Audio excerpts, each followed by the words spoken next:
Tara at gagawa tayo ng pancake.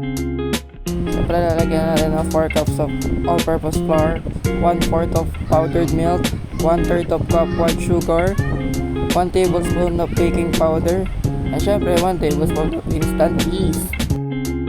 Siyempre ano gagawin next? Haluin na natin. Siyempre pagtapos natin haluin, maglalagay tayo ng tatlong 1/2 cup of water.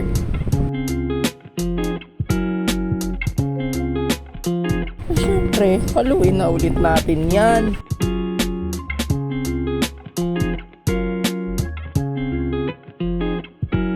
Pagkatapos natin haluin, maglalagay tayo ng 1/4 cup of oil and isang large egg.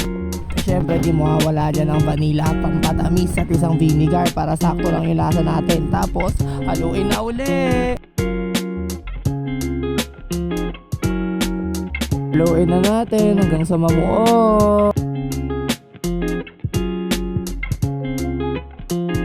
Pag ganyan na, lagyan na natin ng food coloring na kulay yellow.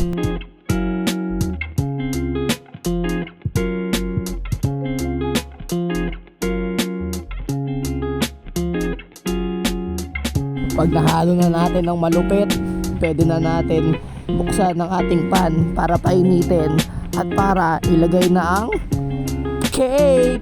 At tayo may pan kasi may pancake. Siyempre, mamantikaan natin ang ating pan. At yan, ayan ang panlalagay natin. Tara na, ilagay na natin. Siyempre, pag nalagay mo na, hintayin na lang natin kung kailan siya maluluto. At syempre, kailangan natin baliktarin para smooth yung ilalim at yung kakainin mo at di masunog.